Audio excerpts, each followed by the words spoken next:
belated Happy New Year from the CISLI Committee. Spring is already with us, and we are still recovering from the whirlwind of the Irish Sign Language Act 2017's passing in December. It was an extremely busy but massively productive year for the Council. We faced the year not just with a strong new piece of legislation to assist deaf people and interpreters, but with several new developments for CISLI to begin and continue work on. CISLI are very proud of our involvement in the legislative process leading to the ISL Act. We have fought tirelessly in this process for standards and fair treatment for interpreters. And while the new Act is by no means perfect, it does put us in a position we dared not dream about a few years ago. Again, we must congratulate the Irish Deaf Society for their steadfast work on this legislation, and particularly Dr. John Bosco Conema and Leanne Quigley, as well as Senator Mark Daly, of course. Thanks to the Act and the insistence of CISLI and the IDS on this point, we will soon have a new register of interpreters to be held by SLIS that all interpreters working in public bodies must be a member of. We welcome the register as a much-needed first step.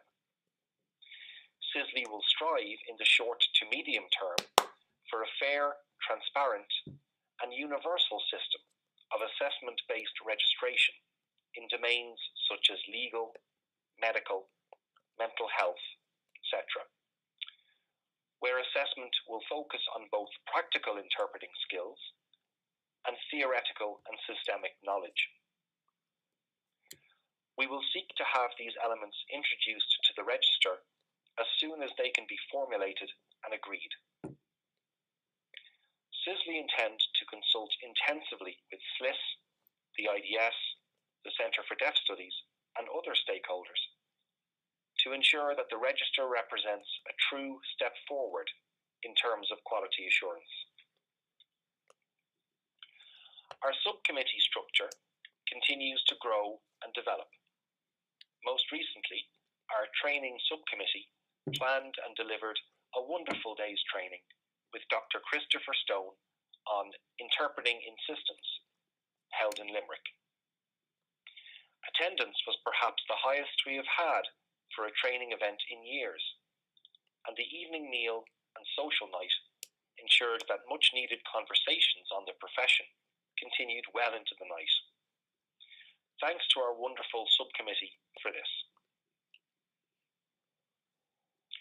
Our Occupational Health and Safety subcommittee have developed a working CISLI occupational health and safety policy for the organisation. It is of critical importance that in 2018, when we expect demand for interpretation to increase hugely, that vital standards and principles relating to health and safety are respected and followed.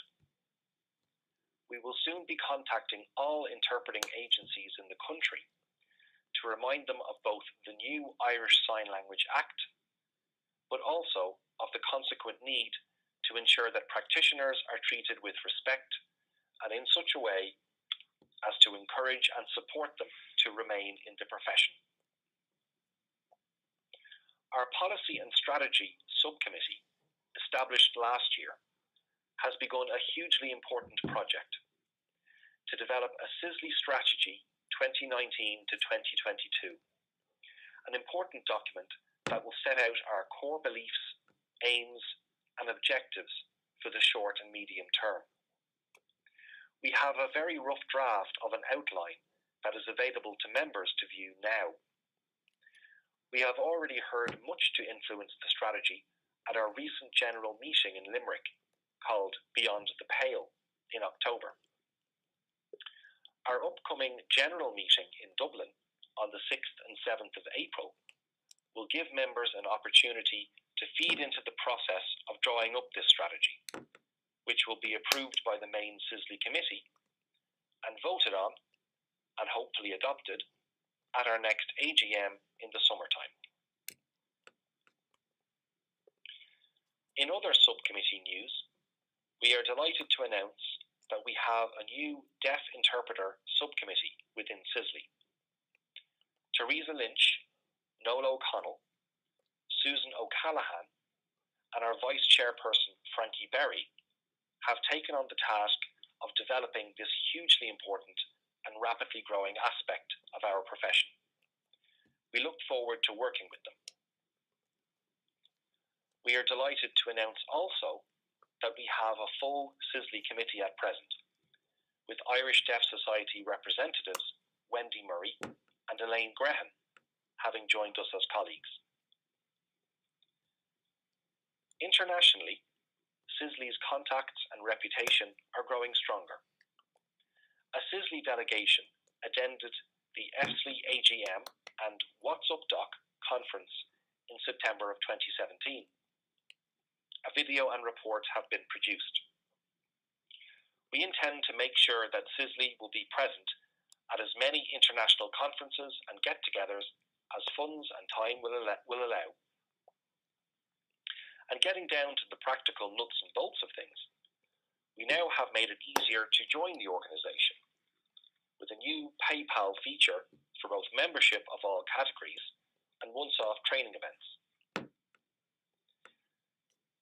It's been a brilliant year for CISLI, but unfortunately, our chairperson, Cormac Leonard, will be stepping down at the next AGM in the summer due to pressing commitments with his PhD studies.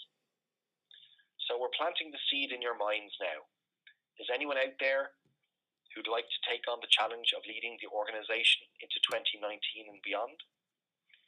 We will also have a vacancy for a new treasurer at the same AGM, as Pauline McMahon is also staying down.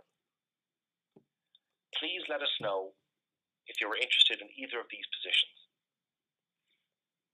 All the best for 2018, and speak to